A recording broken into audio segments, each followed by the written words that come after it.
لقد سمع الله قول الذين قالوا إن الله فقير ونحن أغنياء سنكتب ما قالوا وقتلهم الأنبياء بغير حق ونقول ذوقوا عذاب الحريق ذلك بما قدمت أيديكم وأن الله ليس بظلام للعبيد الذين قالوا إن الله عهد إلينا ألا نؤمن لرسول حتى يأتينا بقربان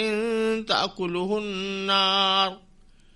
قل قد جاءكم رسل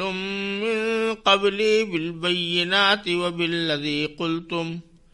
فلم قتلتموهم إن كنتم صادقين فإن كذبوك فقد كذب رسل من قبلك جاءوا بالبينات والزبر والكتاب المنير۔ ان آیات کا ترجمہ یہ ہے، اللہ نے ان لوگوں کی بات سن لی ہے جو یہ کہتے ہیں کہ اللہ فقیر ہے اور ہم مالدار ہیں۔ ہم ان کی یہ بات بھی لکھے لیتے ہیں اور انہوں نے انبیاء کو جو ناحق قتل کیا ہے اس کو بھی، اور پھر کہیں گے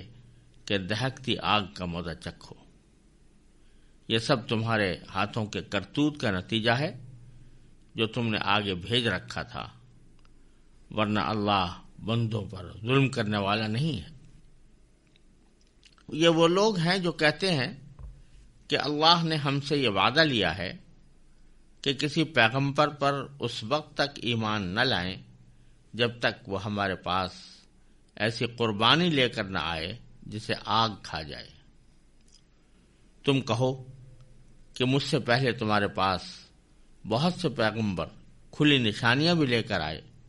اور وہ چیز بھی جس کے بارے میں تم نے مجھ سے کہا ہے، پھر تم نے انہیں کیوں قتل کیا اگر واقعی سچے ہو؟ اے پیغمبر، اگر پھر بھی یہ لوگ تمہیں جھٹلائیں تو یہ کوئی نئی بات نہیں، تم سے پہلے بھی بہت سے ان رسولوں کو جھٹلایا جا چکا ہے جو کھلی کھلی نشانیاں بھی لائے تھے، لکھے ہوئے صحیفے بھی لائے تھے، اور ایسی کتاب بھی جو حق کو روشن کر دینے والی تھی۔ یہودیوں کے بدعنوانیوں کا ذکر چل رہا ہے، اور اسی ذیل میں ان کا ایک بیہودہ سا اعتراض یہاں پر اللہ تعالی نے ذکر فرمایا ہے۔ وہ اعتراض در حقیقت اس بات پر تھا کہ جب رسول کریم صلی اللہ علیہ وسلم نے لوگوں سے زکوٰۃ کا مطالبہ کیا اور قرآن کریم میں زکوٰۃ کا حکم آیا، اور بعض اوقات صدقات کے اوپر بھی ترغیب دی گئی اور اللہ کے راستے میں مال خرچ کرنے پر بھی ترغیب دی گئی، تو یہودیوں نے ان کا مذاق اڑاتے ہوئے دو باتیں کہیں۔ ایک بات تو یہ تھی کہ یہ جو ہم سے پیسے مانگے جا رہے ہیں، یہ ایسا لگتا ہے کہ گویا اللہ فقیر ہے اور ہم مالدار ہیں۔ ظاہر ہے کہ یہودیوں کو بھی یہ عقیدہ تو نہیں تھا کہ اللہ فقیر ہے اور انسان مالدار ہیں، لیکن وہ ایک الزامی طور پر مسلمانوں کو یہ کہہ رہے تھے کہ تمہارے صدقات وصول کرنے کا انداز اور زکوٰۃ وصول کرنے کے مطالبے، ان سے یہ لگتا ہے کہ گویا اللہ تعالیٰ فقیر ہے اور ہمارے مال کا محتاج ہے، کہ ہم مال دیں گے تو پھر وہ اپنے فقیروں پر خرچ کرے گا یا اللہ کے راستے میں خرچ کرے گا۔ اور در حقیقت اس کے پیچھے بھی ایک اور تصور موجود تھا، وہ یہ کہ انبیاء سابقین، نبی کریم صلی اللہ علیہ وسلم اور بلکہ حضرت عیسیٰ علیہ السلام سے پہلے بھی جو انبیاء کرام علیہ السلام تشریف لائے تھے، وہاں قربانی کا، اللہ تعالیٰ کے راستے میں قربانی دینے کا اور صدقات کا ایک طریقہ یہ تھا کہ جو لوگ کوئی قربانی پیش کرنا چاہتے تھے یا صدقہ دینا چاہتے تھے وہ اس کو کسی کھلے میدان میں یا کھلی ہوئی جگہ پر رکھ دیتے تھے، اور اللہ تبارک و تعالیٰ کی طرف سے آسمان سے ایک آگ آتی تھی جو اسے کھا لیتی تھی، اور اس آگ کے کھا لینے سے یہ پتہ چلتا تھا کہ یہ قربانی یا یہ صدقہ اللہ تعالیٰ کے ہاں قبول ہو گیا۔ یہ سلسلہ حضرت مسیح علیہ السلام اور آپ کے بعد سے یہ سلسلہ موقوف ہو گیا تھا، اور پچھلے انبیاء کے امتوں میں تھا۔ امت محمدی علیہ صاحب والسلام میں یہ طریقہ نہیں رہا، بلکہ صدقات اور قربانیاں براہ راست اللہ تعالیٰ کے بارگاہ میں پیش کرنے کے لیے دنیا کے لوگوں ہی کو واسطہ بنایا گیا، اور مال غنیمت بھی اسی طریقے سے، جو جنگ اور جہاد کے نتیجے میں مال غنیمت حاصل ہو وہ پہلے کھانے کی اجازت نہیں ہوتی تھی، اس کو استعمال کرنے کی اجازت نہیں ہوتی تھی، آگ آسمان سے آتی تھی، وہ اس کو جلا دیتی تھی، لیکن نبی کریم صلی اللہ علیہ وسلم نے فرمایا احلت الغنائم، مال غنیمت میرے لیے حلال کر دیا گیا ہے۔ تو یہ واقعہ پیش آ چکا تھا پہلے، تو حضرت نبی کریم صلی اللہ علیہ وسلم کی رسالت پر اور نبوت پر بطور اعتراض انہوں نے یہ بات کہی کہ صدقات آپ خود وصول کر رہے ہیں، جس کا مطلب یہ بظاہر لگتا ہے کہ اللہ تعالیٰ فقیر ہے، ہم مالدار ہیں، اور ایسا نہیں کر رہے کہ ان صدقات کو جس طرح پچھلے انبیاء کرام کے ہاں ہوا کرتا تھا میدان میں رکھ کر اس بات کا انتظار کیا جائے کہ آگ آسمان سے آئے اور اسے کھا لے۔ یہ پس منظر ہے ان کے اس قول کا۔ تو چونکہ یہ بات بالکل بیہودہ تھی کہ اللہ فقیر ہے اور ہم مالدار ہیں، یہ خود ان کا عقیدہ بھی نہیں تھا، لہذا اس کی تردید کرنے کی بھی اللہ تعالیٰ نے ضرورت نہیں سمجھی، لیکن اس کی سزا بیان کر دی۔ فرمایا لقد سمع اللہ نے بات سن لی ہے، قول الذین قالوا، ان لوگوں کی بات جنہوں یہ کہا ہے کہ ان اللہ فقیر،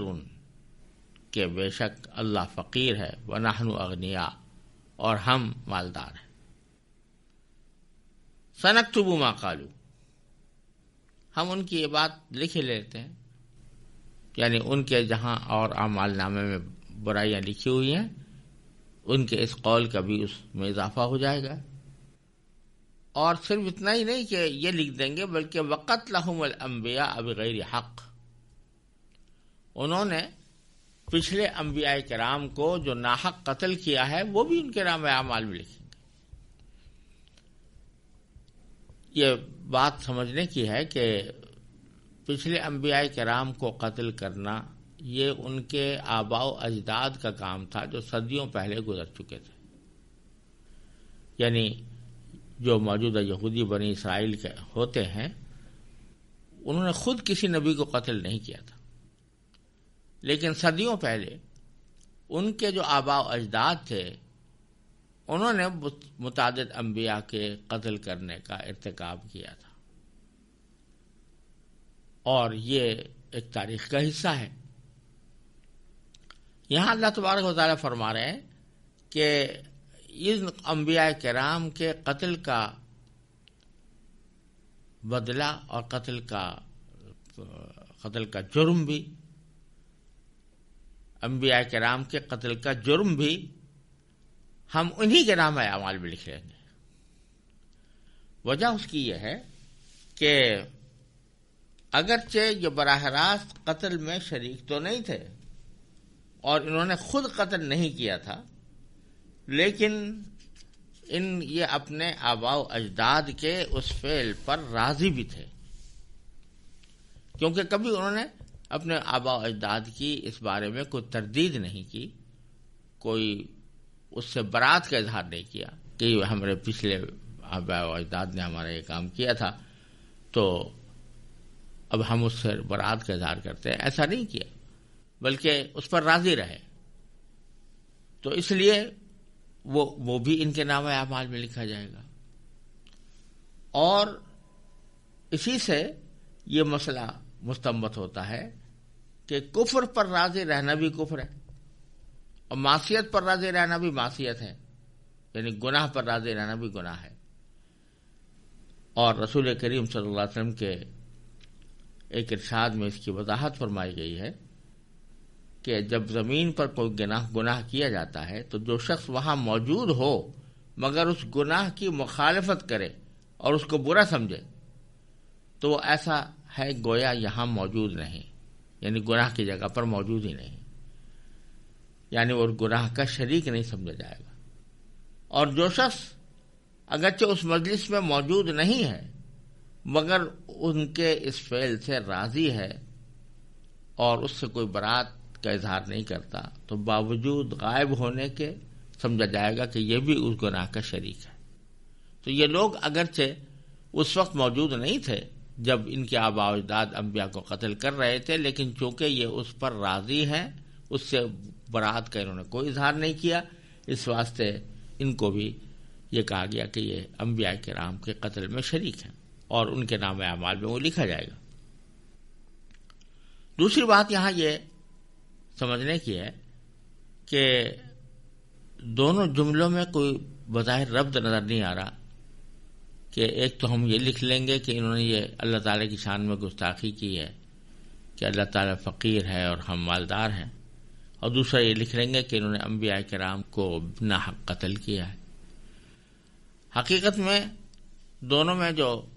ربط ہے اور جس کی وجہ سے اس بات کا یہاں پر ذکر کیا گیا ہے وہ آگے آنے والی آیت سے واضح ہوتا ہے کہ انہوں نے انبیاء کرام کی صرف تکذیب ہی نہیں کی، ان کے قتل کا بھی ارتکاب کیا ہے۔ تو یہ جو بات کہہ رہے تھے کہ اللہ تعالیٰ فقیر ہم مالدار ہیں، یہ در حقیقت رسول کریم صلی اللہ علیہ وسلم کی تکذیب کے لیے کہہ رہے تھے، یعنی آپ نے جو زکوٰۃ کا حکم بتایا تھا تو اس کی تکذیب اور اس کو جھٹلانے کے لیے کہہ رہے تھے کہ آپ کے کہنے کا تو مطلب یہ ہوا کہ معاذ اللہ اللہ تعالیٰ فقیر ہے اور ہم مالدار ہیں، تو یہ در حقیقت آپ کو جھٹلانا تھا۔ تو اللہ تعالیٰ فرما رہے ہیں کہ انہوں نے تو جھٹلانے سے بھی آگے انبیاء کرام کو قتل کرنے سے بھی دریغ نہیں کیا، لہذا اگر یہ جھٹلا رہے ہیں رسول کریم صلی اللہ علیہ وسلم کو تو ان کی بری سرشت سے یہ کوئی بات بعید نہیں ہے۔ آگے فرمایا کہ وَنَقُولُ ذُوقُوا عَذَابَ الْحَرِيقِ، اور ہم کہیں گے یعنی آخرت میں کہیں گے کہ چکھو مزہ دہکتی ہوئی آگ کا، یعنی آخرت میں ان کو جہنم کا عذاب ہوگا۔ ذَلِكَ بِمَا قَدَّمَتْ أَيْدِيكُمْ، اور یہ جو کچھ جو سزا تمہیں دی جا رہی ہے یہ صرف تمہارے ان اعمال کی بنا پر ہے جو تم نے اپنے سے آگے بھیج رکھے ہیں۔ قدمت ایدیکم، وہ اعمال کے جو تم نے آگے بھیجے ہیں۔ یہ اصطلاح قرآن کریم نے جگہ جگہ استعمال فرمائی ہے ان اعمال کے بارے میں جو انسان دنیا میں کرتا ہے، اچھے ہوں یا برے۔ اگر اچھے ہیں تو وہ بھی آگے بھیجے جاتے ہیں اور برے ہیں تو وہ بھی آگے بھیجے جاتے ہیں، یعنی وہ سب جا کر ذخیرہ ہو رہے ہیں وہاں آخرت میں۔ اگر اچھے اعمال ہیں تو ان کا نتیجہ اچھا ملے گا، برے اعمال ہیں تو ان کا نتیجہ برا ملے گا۔ تو فرمایا کہ جو کچھ تمہیں عذاب ہوگا یہ تمہارے اپنے آگے بھیجے ہوئے اعمال کی بنا پر ہوگا۔ وَأَنَّ اللَّهَ لَيْسَ بِظَلَّامٍ لِّلْعَبِيدِ، اور اللہ بندوں پر کوئی ظلم کرنے والا نہیں ہے۔ اللہ تعالیٰ ایسا نہیں ہے کہ بندوں پر خامخواہ ظلم کرے اور ان کو عذاب دینا شروع کر دے، ان کو جہنم میں ڈال دے۔ پھر آگے انہوں نے یہودیوں نے نبی کریم صلی اللہ علیہ وسلم کی رسالت کی تکذیب کے طور پر، یعنی رسالت کی تردید اور اس کو نہ ماننے کے ایک دلیل کے طور پر یہ بات بھی کہی تھی کہ ہم نے تو یہ دیکھا ہے کہ تورات میں ہم سے اللہ تعالیٰ نے یہ عہد لیا تھا کہ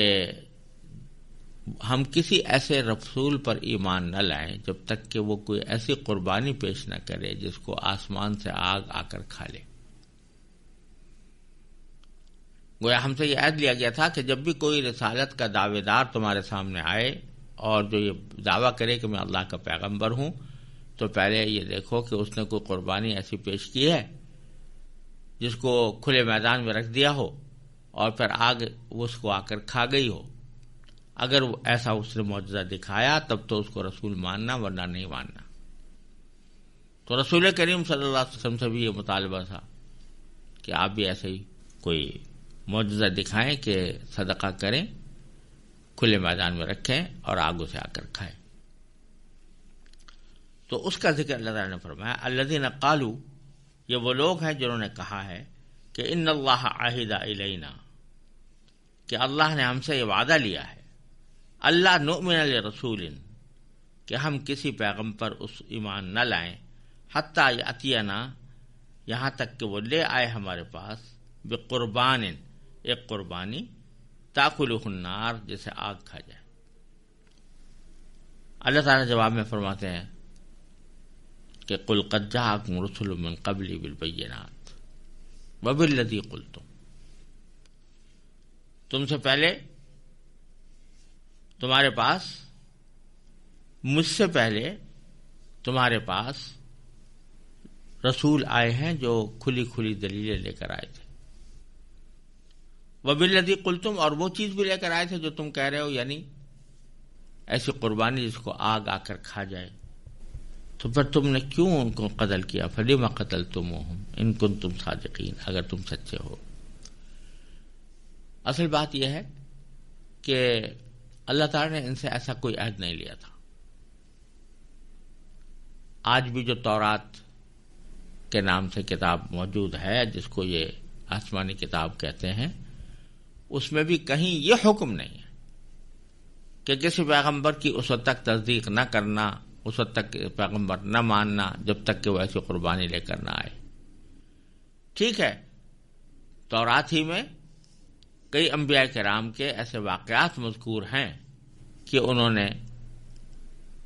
کوئی قربانی پیش کی اور اس کو آگ آ کر کھا گئی۔ اس کو سوختنی قربانی سے تعبیر کیا گیا ہے۔ یہ واقعات تو ہیں، لیکن کہیں یہ حکم نہیں ہے، نہ کوئی ایسا معاہدہ کیا گیا ہے کہ جب تک کوئی رسول ایسی قربانی لے کر نہ آئے تم اس کو ماننا ہی نہیں، ایسی کوئی بات نہیں۔ تو چونکہ ایسی کوئی بات تھی ہی نہیں، اس واسطے اللہ تبارک و تعالی نے اس کا ذکر کرنے کے بجائے ایک الزامی طور سے ان کو جواب یہ دیا کہ اگر فرض کرو تمہاری بات درست بھی ہو کہ تم کسی نبی پر اس وقت ایمان لاؤ گے جب وہ کوئی ایسی قربانی لے کر آئے جسے آگ کھا جائے، تو پچھلے انبیاء کرام میں متعدد حضرات ایسے ہوئے ہیں کہ وہ نہ صرف یہ کہ کھلے کھلے معجزے لے کر آئے تھے، نہ صرف یہ کہ کھلے کھلے دلائل لے کر آئے تھے، بلکہ انہوں نے ایسی قربانی بھی پیش کر کے دکھا دی تھی تمہیں جس کے اوپر جسے آگ نے آ کر کھایا تھا۔ اس کے باوجود تم نے نہ صرف ان کو مانا نہیں بلکہ ان کو قتل کر دیا۔ تو اگر تم سچے ہو کہ بھائی ہم تو اس وقت ایمان لائیں گے جب قربانی ایسی آ جائے، تو یہ تمہارا دعویٰ درست نہیں ہے۔ آگے پھر اللہ تبارک و تعالی نبی کریم صلی اللہ علیہ وسلم کو ایک طرح سے تسلی دیتے ہیں کہ فَإِن كَذَّبُوكَ، یہ کھلے کھلی باتیں دلائل آنے کے باوجود بھی یہ لوگ اگر آپ کی تکذیب کریں، آپ کو جھٹلائیں، فَقَدْ كُذِّبَ رُسُلٌ مِّن قَبْلِكَ، تو یہ کوئی نئی بات نہیں ہے کہ پہلی بار آپ کو جھٹلایا جا رہا ہو۔ آپ سے پہلے جو انبیاء کرام آئے ہیں ان کو بھی جھٹلایا گیا تھا۔ جاؤ بالبینات والزبر والکتاب المنیر، وہ لے کر آئے تھے کھلے کھلے دلائل اور والزبر، لکھے ہوئے صحیفے، والکتاب المنیر، اور ایسی کتاب جو روشن کر دینے والی تھی، یعنی حق کو روشن کر دینے والی تھی۔ تین چیزوں کو ذکر فرمایا کہ پچھلے انبیاء کرام تین چیزیں لے کر آئے، بینات، زبر اور کتاب منیر۔ بینات سے بظاہر اشارہ ہے ان معجزات کی طرف جو انبیاء کرام نے دکھائے، اور بینات واضح دلائل کو بھی کہتے ہیں، تو دلائل بھی پیش کیے، معجزات بھی دکھائے۔ اور زبر صحیفوں کو کہتے ہیں، زبور کی جمع ہے، اور اس کے معنی زبور یا زبیر یا مزبور، تینوں کے معنی ایک ہیں، لکھا ہوا صحیفہ۔ تو جب وہ انبیاء کرام آتے تھے تو ان کے پاس یا تو خود انہی پر نازل شدہ صحیفے ہوتے تھے یا پچھلے انبیاء کرام کے صحیفے ہوتے تھے، وہ لے کر آتے تھے۔ اور الکتاب المنیر سے بظاہر مراد تورات ہے کہ تورات بھی لے کر آئے وہ، یعنی تورات چاہے ان پر نازل ہوئی ہو جیسے حضرت موسیٰ علیہ السلام، یا نازل تو حضرت موسیٰ علیہ السلام پر ہوئی ہو لیکن بعد کے پیغمبر وہ لے کر آئے ہوں کہ ان کے احکام اس وقت بھی واجب العمل تھے، یہ سب چیزیں لے کر آئے، لیکن اس کے باوجود جن کو جھٹلانا تھا وہ جھٹلاتے ہی رہے اور کسی بھی قسم کی دلیل کو وہ ماننے کے لیے تیار نہیں ہوئے۔ تو رسول کریم صلی اللہ علیہ وسلم کو تسلی دی جا رہی ہے کہ آپ کے ساتھ جو تکذیب کا برتاؤ یہ لوگ کر رہے ہیں، یعنی یہ یہودی کر رہے ہوں یا مشرکین کر رہے ہوں، تو ان سب کا حال یہ ہے کہ یہ ہٹ دھرمی پر آوازہ ہے، اور چونکہ تکذیب انہوں نے ٹھان ہی لی ہے لہذا آپ کو اس پر زیادہ رنجیدہ ہونے کی ضرورت نہیں ہے، آپ نے اپنا فرض ادا کر دیا۔